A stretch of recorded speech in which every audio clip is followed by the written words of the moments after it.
어, 여러분들은 어떤 소식을 들을 때 가장 기쁘신가요? 우리 초등학교 다니는 아이들은 이번에 크리스마스 선물로 부모님이 최신형 아이폰 15로 핸드폰 바꿔준다. 이 말 들으면 정말 기쁘겠죠? 우리 수능 시험 본 자녀들은 어떨까요? 뭐니 해도 자기가 원하는 대학 합격했다는 소식이 가장 기쁜 소식일 겁니다. 축구 좋아하는 사람들 있죠? 제가 축구 되게 좋아하거든요. 물론 직접 하는 거 말고 눈으로 보는 것만 좋아합니다.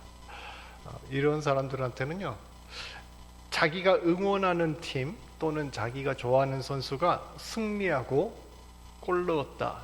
이 소식도 굉장히 기쁜 소식입니다. 작년에 우리나라 선수 중에 김민재라는 선수가 있어요. 수비수인데 이 선수가 이탈리아 나폴리라는 팀에서 팀을 이끌고 우승을 합니다. 이 팀이 어떤 팀이냐면 과거에 축구의 신이라고 하는 마라도나가 뛰었던 팀이에요. 근데 이 팀이 마라도나가 뛸 때 우승을 하고 그 뒤로 33년간 우승을 못했거든요. 그런데 김민재가 이 팀을 어떻게 해요? 딱 우승에 올려놨어요. 어떻게 됐을까요? 그 나폴리라는 도시가 난리가 났습니다. 완전 도시 전체가 축제가 열리고요. 폭죽을 터뜨리고 밤새 광란의 밤을 보내는 걸 봤습니다. 아마 그 사람들한테는요, 이 축구팀 우승한 게 복음일 거예요. 최고로 기쁜 소식일 거라고요. 우리가 오늘 읽은 누가복음 2장 10절을 보면 한 가지 기쁜 소식이 나옵니다. 그것도 그냥 소소하게 기쁜 소식이 아니라 큰 기쁨의 소식이라고 얘기합니다. 이 기쁜 소식이 뭘까요?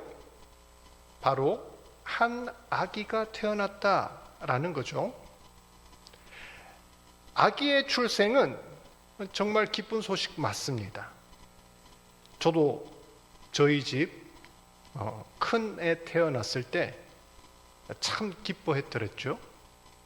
특별히 우리 집 큰애가 베트남에서 태어났거든요. 제가 베트남 선교가 있을 때. 근데 저희들은 뭐 있는 것도 없고 또 처음 나갔다 보니까 완전 원리 원칙대로 해가지고 베트남 현지 병원에서 애를 낳았어요. 그럼 어때요?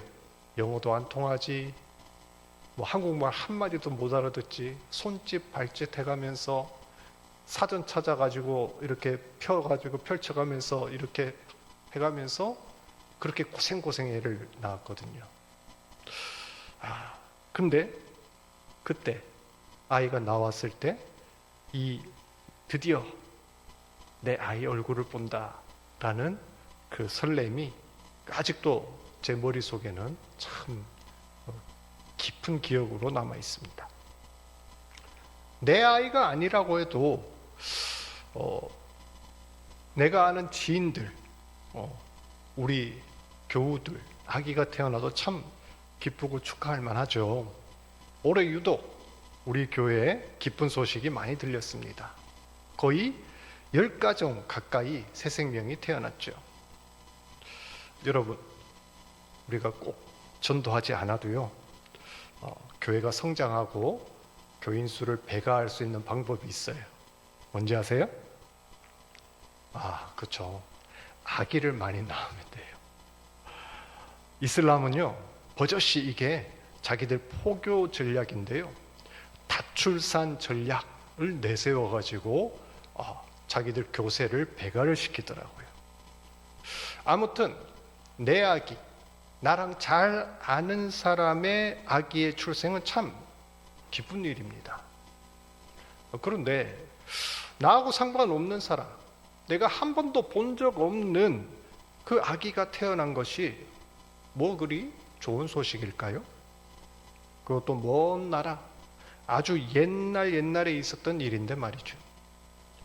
2000년 전 중동의 한 시골 마을에서 태어난 아기의 출생이 우리에게 어떤 의미가 있길래 매년 해마다 세계 각지에서 사람들이 즐거워하고 축하하고 그날을 기념하는 걸까요? 우리는 오늘 2000년 전 태어난 한 아기의 탄생이 어째서 기쁜 소식인지, 그리고 그 소식이 오늘을 살고 있는 우리에게 어떤 의미를 갖는지 한번 살펴보려고 합니다. 먼저 이 소식이 누구에게 전해졌는가를 우리가 살펴야 하죠.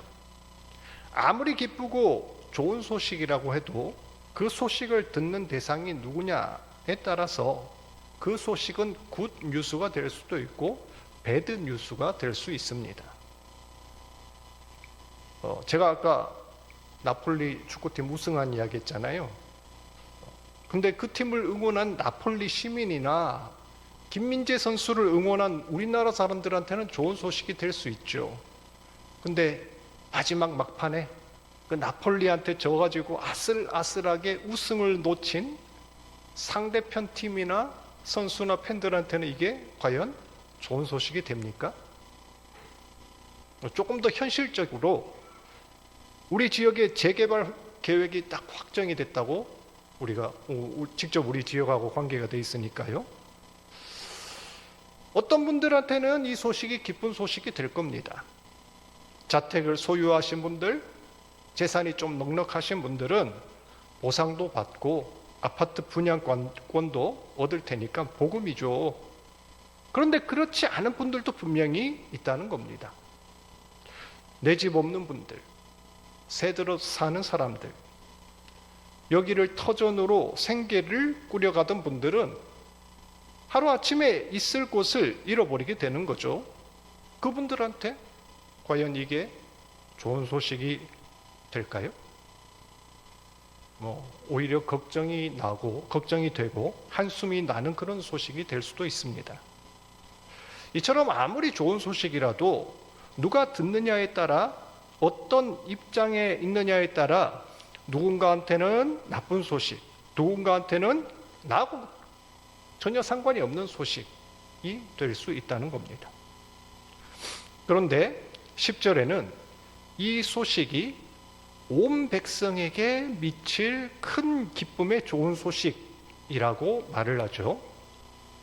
이 소식이 전해질 대상, 영향을 받을 사람들이 온 백성이라는 겁니다. 여기서 온 백성이라는 것은 누구를 가리킬까요? 1차적으로 이 소식이 전해진 유대 백성을 가리킵니다.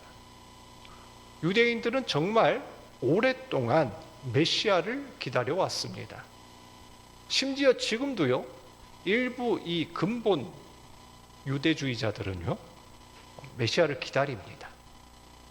언젠가 메시아가 나타나서 우리 민족을 이끌어 줄 거다, 이렇게 기대를 합니다. 하지만 이들이 기다리는 메시아는 자기 민족만 잘 살게 하고 강력한 힘으로 이방 나라를 억누르고 그 위에 우뚝 이스라엘 국가를 세워줄 메시아입니다. 하나님 뜻이라든가 인류 구원이라든가 전혀 상관하지 않습니다. 즉, 온 백성이 유대 백성만 가리킨다면 그 외의 사람들, 이방인이나 사마리아 사람들이나 우리한테는 전혀 좋은 소식이 아니라는 거죠. 그러면 여기서 온 백성은 누구를 말할까요? 유대 백성들뿐만 아니라 이방인과 모든 민족을 포함한 온 인류를 가리키는 것입니다. 이 땅에 오신 예수님은 어떤 특정 민족이나 계층에게만 기쁨이 될 것이 아니라 모든 사람에게 유익이 되고 기쁨이 된다라는 것입니다. 그렇기 때문에 로마서 1장 16절 우리 같이 한번 볼까요? 로마서 1장 16절 같이 한번 읽어보겠습니다. 시작.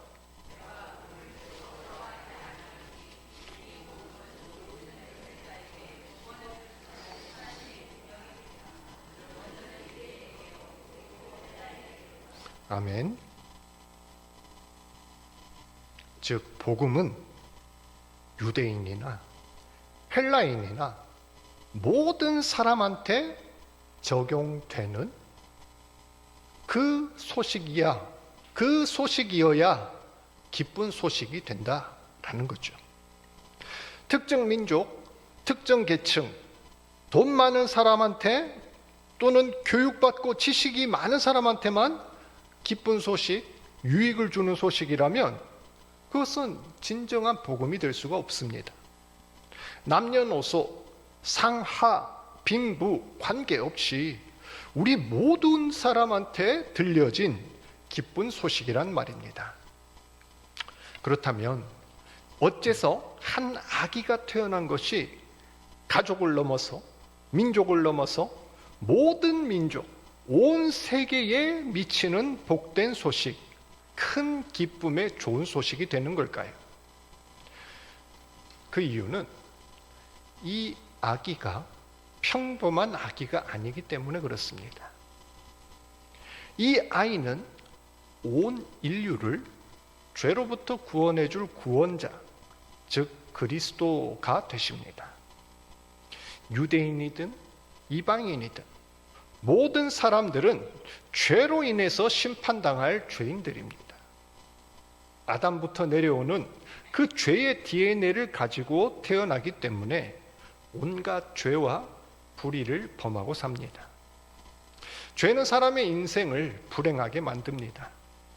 아무리 법과 질서가 발달되어 있는 법치국가라고 해도, 국민 복지가 발달해 있는 복지국가라고 해도 이 죄의 문제만큼은 해결하지 못하고 있습니다. 교육으로도 과학으로도 종교로도 해결할 수 없는 것이 바로 죄의 문제입니다. 예수님은 이런 죄의 문제를 해결하기 위해 이 땅에 오셨습니다. 죄로부터 탈출구를 마련하기 위해 이 땅에 오신 것입니다. 그리고 그 탈출구가 바로 십자가입니다. 예수님이 인간의 죄를 지시고 십자가 위에서 죽으심으로 우리는 하나님의 용서를 받으며 의인으로 인정받게 됩니다. 그래서 요한일서 3장 5절에 이렇게 말씀하십니다. 같이 읽겠습니다. 그가 우리 죄를 없애려고 나타나신 것을 너희가 아나니 그에게는 죄가 없느니라. 아멘. 아기 예수님이 이 땅에 오신 이유가 우리 죄의 문제를 없이 하기 위해서 마련하신 하나님의 유일한 해결책이었다는 것입니다. 예수님이 이 땅에 태어나신 두 번째 이유는 인류 최대의 문제인 죽음을 해결하기 위해서입니다. 죽음은 인류에게 있어서 영원히 해결하지 못할 숙제와도 같습니다. 사람은 누구라도 죽는 것을 원치 않지만 아무도 죽음을 피하지 못합니다. 모든 사람은 태어나자마자 죽음을 걱정하고 죽음을 향해서 달려가는 그런 존재들입니다. 죽음은 이 세상에서 가장 확실한 사실이자 절대적인 운명이고 모두가 피할 수가 없는 보편적인 비극이라고 이야기를 합니다. 아무리 머리가 똑똑해도 아무리 돈과 권력이 많아도 결국 죽기 마련입니다. 죽음의 문제를 해결하기 위해 어떤 사람은 불로초를 찾아보기도 했고 돌을 깨우쳐서 초월적인 존재가 되려고도 했습니다. 오늘날은 유전자 연구를 통해서 이 노화의 열쇠만 풀면 우리 수명이 비약적으로 늘 거다, 이렇게 희망적인 전망을 하기도 합니다. 하지만 이런 노력들에도 불구하고 사람들에게 내려진 선고, 죽음은 피할 수가 없습니다. 그러나 예수님께서는 십자가에서 죽으시고 3일 만에 부활하심으로 모든 사람에게 이 죽음을 이길 수 있는 길을 보여주셨습니다. 누구든 예수를 주로 시인하고 영접하면, 그리고 십자가 구속의 은혜를 믿기만 한다면 하나님께서 그를 다시 살리고 영원한 생명을 주겠다 약속하셨습니다.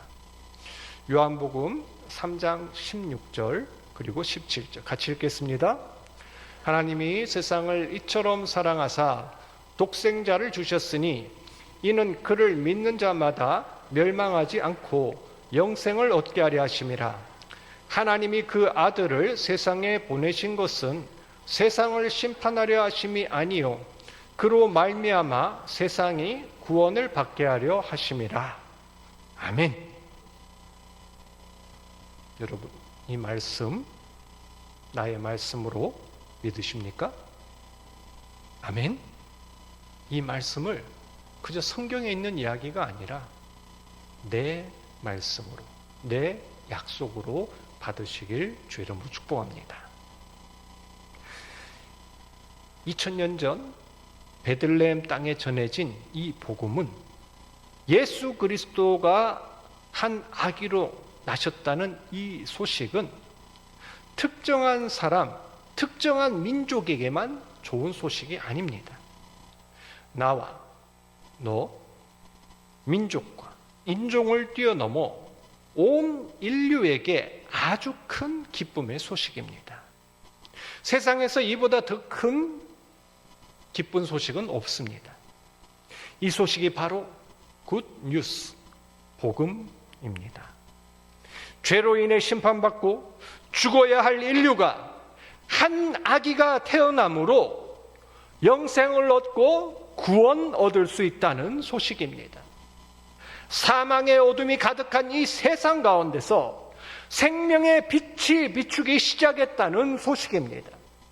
누가복음 1장 79절 어둠과 죽음의 그늘에 앉은 자에게 비치고 우리 발을 평강의 길로 인도하시리로다 하니라. 이 말씀이 바로 나와 우리에게 주시는 생명의 약속인 줄 믿습니다. 끝으로 예수님께서 이 땅에 오신 이유는 복음이요, 이것이 기쁜 소식인 이유는 예수 그리스도로 말미암아 우리가 진정한 평화를 얻기 때문입니다. 14절, 우리 14절 말씀 같이 한번 읽어볼까요? 14절, 오늘 본문의 14절입니다. 시작. 지극히 높은 곳에서는 하나님께 영광이요 땅에서는 하나님이 기뻐하신 사람들 중에 평화로다. 아멘. 예수님이 이 땅에 짠 하고 처음 등장하는 그 순간에 천사들이 목자들 앞에 나타나서 불렀던 이 찬양, 저는 굉장히 큰 의미가 있다고 생각을 합니다. 예를 들면 어떤 걸까요? 마치 가수가요, 이 무대 위에 올라가기 전에, 아니면 연사가 강단에 이렇게 오르기 전에 사회자가 등장할 사람을 소개하지 않습니까? 아, 이 사람은 어떤 사람이다, 어떤 주제로 공연을 할 것이다. 저는 이 부분이 바로 그런 부분이라고 생각합니다. 예수님이 역사의 무대에 등장하기 전에 이 땅에 오신 목적과 이분이 누군지를 여기에서 밝히고 있는 거예요. 소개하는 거죠. 하나님께 영광이요 사람들에게 평화를 주려고 이 아기가 지금 태어난다. 그런데 여러분, 예수님이 이 땅에 오신 이유가 여기서 뭐라고요? 사람들에게 뭐를 주기 위함이라? 평화를 주기 위함이래요. 이해가 되십니까? 이해라기보다 공감이 되세요? 평화라는 말이 참 좋은 말이고 고귀한 가치긴 한데, 막상 당신이 가장 바라는 게 뭡니까? 가장 시급하게 원하는 게 무엇입니까? 이렇게 질문했을 때, 나는요, 평화만을 간절히 바라요. 이러진 않잖아요. 저는 미스 코리아들 빼고 그런 사람 한 명도 본 적이 없습니다. 미스 코리아들은 꼭 소원 이야기할 때 보니까 제 소원은 세계 평화예요 막 이러더라고요. 정말 대단한 사람들입니다. 오히려 개인의 행복, 뭔가 지고한 수준 높은 깨달음, 그걸 넘어서 영원한 삶, 이런 것들이 더 그럴듯하고 실제적인 보상이 될 것 같은데 말이죠. 그런데 예수님은 이 땅에 오신 이유가 사람들에게 평화를 주기 위함이랍니다. 이 성경 곳곳에는요, 예수님과 평화에 관련된 부분이 참 많이 나옵니다. 평소 제자들에게 예수님이 뭐라고 한지 아세요? 내가 너희에게 평안을 주노라. 내가 주는 평안은 세상이 주는 것과 같지 않다. 예루살렘 입성 때 어땠습니까? 막 폼나는 지배자의 상징인 군마 아니면 전차를 타지 않으시고 뭐를 타셨어요? 나귀 새끼를 타셨다고요. 그게 무엇을 상징하죠? 평화의 왕. 부활하신 다음은 또 어떻습니까? 처음 하신 말씀이 여자들을 처음에 딱 부활하신 다음에 무덤가에서 처음 만나서 뭐라고 하셨어요? 평안하냐? 그리고 제자들하고 첫 만남에서도 가장 먼저 했던 말이 평강이 있을지어다 하였습니다. 모두 다 샬롬, 평화라는 말이에요. 그만큼 예수님의 삶의 목적이, 공생애의 목적이 평화였다는 겁니다. 예수님은 평화를 위해 이 땅에 오셨습니다. 그런데 이 평화는 세상 사람들이 생각하던 그 평화랑은 조금 다릅니다. 역사적으로 이스라엘 백성은 수많은 외침과 전쟁에 시달렸습니다. 우리나라도 그랬죠. 정말 평화롭던 기간이 그리 길지가 않습니다. 그렇게 이 사람들이 항상 평화를 갈구했죠. 그래서 이스라엘 사람들의 인사가 뭔지 아세요? 그렇죠. 처음 만나는 사람들이 딱 만나서 반갑다고 하는 말이 샬롬입니다. 샬롬. 샬롬이 평화. 평안하세요. 우리나라는 뭐예요? 처음 만난 사람들끼리 밥 먹었어요? 이러잖아요. 그만큼 밥을 갈고 했기 때문에. 하지만 이 이스라엘 사람들이 원했던 평화는요, 육신의 평화예요.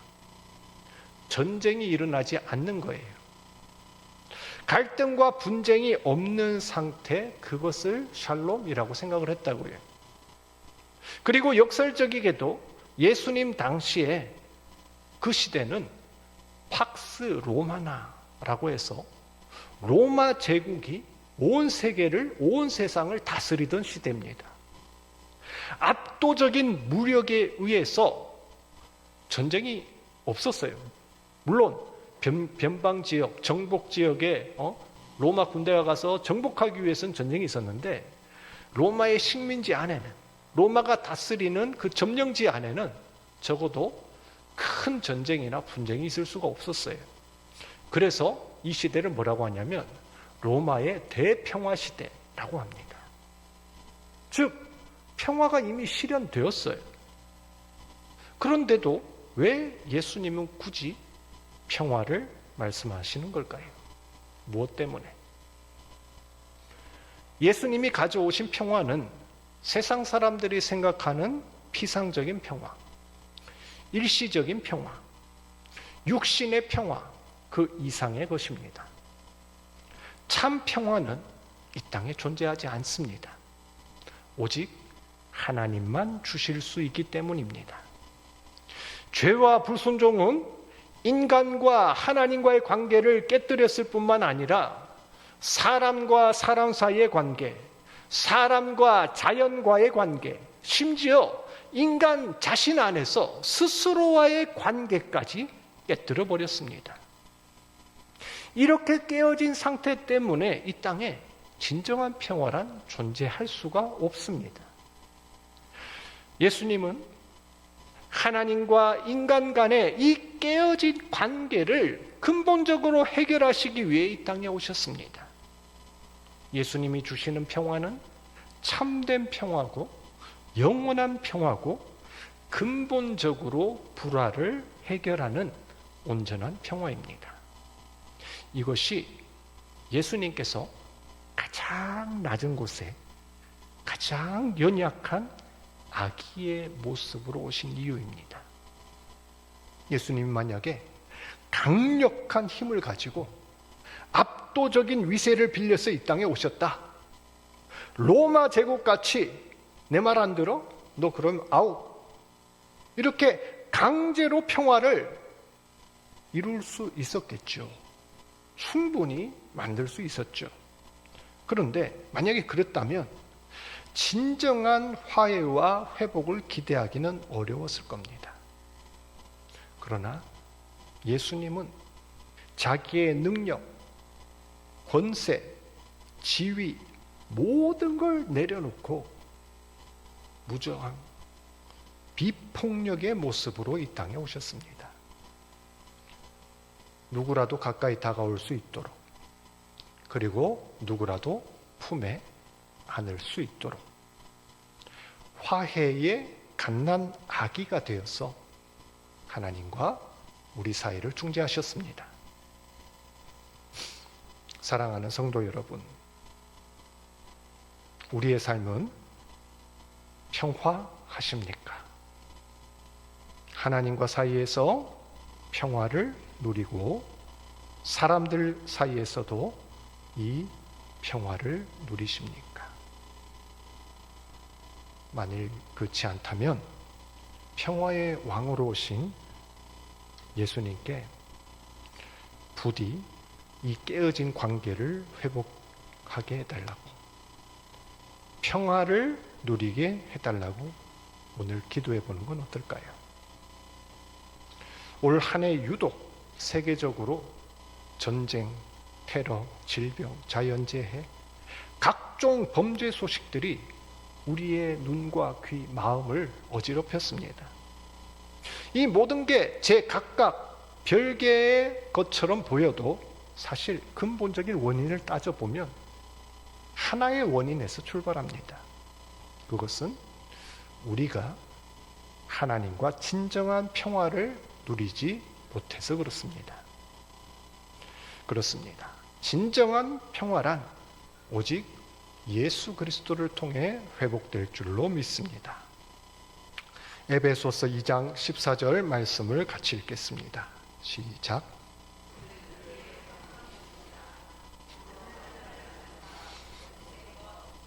중간에 막힌 담을 자기 육체로 하시고, 아멘. 오늘 우리는 말씀을 통해서 예수님의 탄생이 왜 기쁜 소식인지, 그리고 이 기쁜 소식이 우리에게 미치는 영향이 무엇인지를 생각해 보았습니다. 여기 계신 모두가 이 기쁜 소식 가운데서 평화 누리시길 주의 이름으로 축복합니다.